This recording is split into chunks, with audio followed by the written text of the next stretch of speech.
Yo everyone, hope you're doing well. I thought today I'd run you through how I plan to take this shot from sitting in my lounge room basically, just at home. Planned it out about a week before I actually went out to the Grampians to take this photo.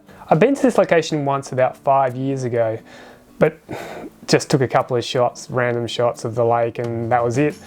And then when I was thinking about my trip to the Grampians coming up, this was earlier in February this year, I thought that would make an interesting location for a Milky Way shot.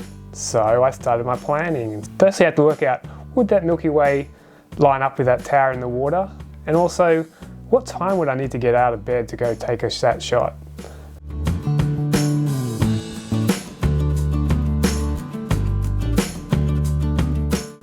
So we're going to look at the apps on my iPad today, but those same apps are also available on your phones as well.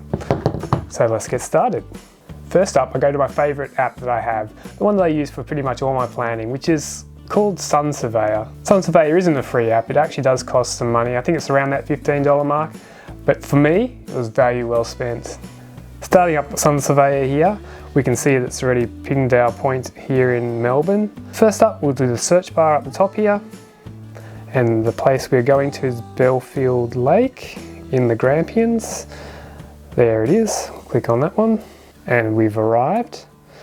Now, the part that we're looking at is here in the north end of the lake.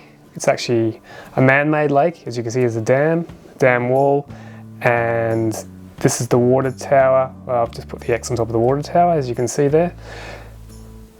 This dam wall is a path you can walk along. So next step is to put in the date that we're going to take our shots. So we hop on down here into the date, and we can come in. It was February 22nd that I was heading up there, just during a nice full moon, and we'll just put in 12:30 odd AM. This bar graph that I'm moving at the bottom here is just scrolling through the times, so you can see this is Friday evening into early Saturday morning and then to sunrise on Saturday morning. And if you're looking at the graph above, you can see that the Milky Way is being represented by some white dots, and as the Milky Way rises, so you can see on the bottom bar here there's a white line, that is when the Milky Way is visible. So as I scroll this towards the center, at 1:31 AM that big white dot appeared on the map, and it shows us the Milky Way is rising from 1:31 onwards, and it sets, well, it doesn't set, it disappears because it starts getting too bright around that 5:30 AM. From this we can tell the Milky Way is rising from 1:30 in the morning, which will be a nice wake-up call. From being there in the past, I do actually know that there's a big ridge behind there. Now we can check that out by hopping over to another app, to Google Earth. Now if I hit the 3D mapping over here, it'll show us that there's a giant ridge that runs just along the back of where the Milky Way will be rising, so it's going to block it. So being there at 1:30, we wouldn't see anything because that Milky Way will still be rising behind the ridge. I can zoom in on that. As you can see, our vantage point would be just about here at the bottom of the screen, looking out, and there's a big ridge in the way. There's a new feature that I just discovered before this in Photo Pills. If you haven't got Photo Pills, I think most photographers would recommend it. It's full of not only the ability to plan stuff, but moon exposure calculators, depth of field, all sorts of things. But in our case, we're just looking at planner today. I've already put in our location on the lake, as you can see, just along that dam wall there. Just a little bit further in. There we go. In this same sort of thing, already put in the date.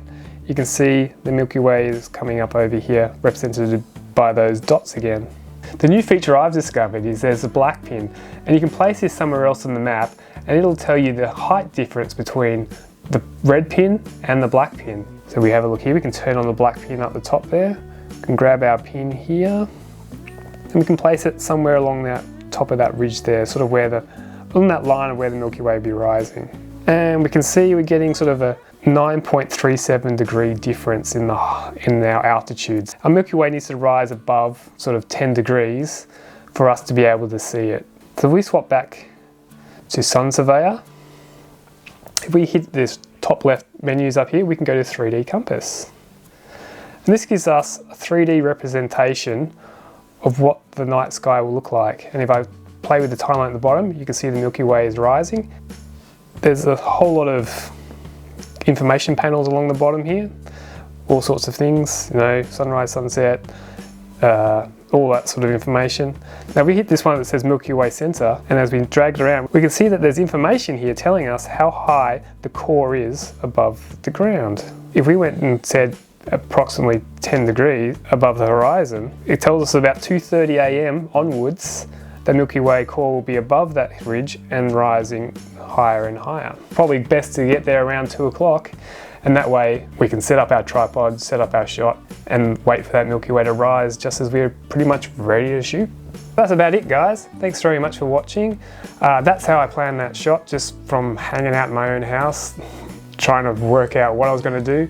I was pretty happy and pretty excited that the weather conditions were just right on the night, and I was able to get that shot. It's one of those amazing situations where something you actually plan turns out perfectly. So good luck with your planning. If you have any questions, just let me know. I hope this video will help you. Good luck, get out there, have some fun.